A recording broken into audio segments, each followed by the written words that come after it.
Charming Y 接過桌子，我自己來吧。就在這時，一個清脆的女聲從旁邊傳來。哎呀，這不是 Y 啫嘛，真巧，在這裏遇到你。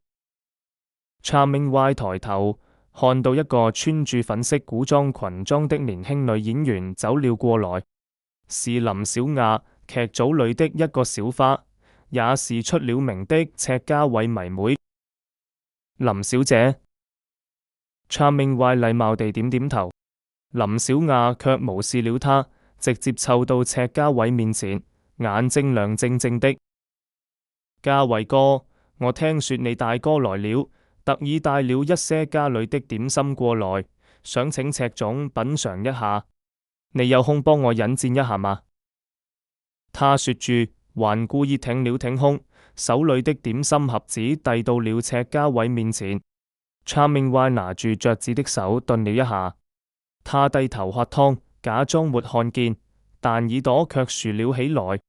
赤家偉看了一眼林小亞，臉上的笑容淡了一些，他後退了一步，拉開了距離，語氣禮貌卻疏離。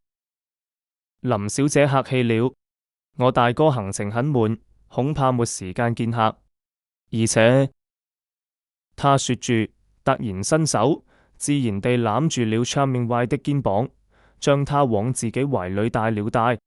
而且我現在正忙住照顧我的女將軍呢。赤家偉低頭看住 Charming Y， 眼神溫柔得能滴出水來。他昨天拍戲太累了，我得確保他吃好喝好，不然導演會罵我的。Charming Y 被他這突如其來的動作搞得渾身僵硬，嘴裏的湯差點嗆到。他抬頭瞪了他一眼，卻發現赤家偉正對住他擠眉弄眼，那表情分明在說：幫我擋擋桃花。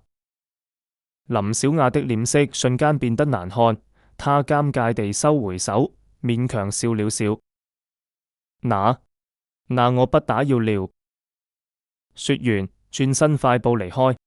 等林小亞走遠了，赤家偉才鬆開手，一臉無辜地看住 Charming Y。Y 姐，剛才謝謝你配合我演戲，不然那個林小姐太難纏了。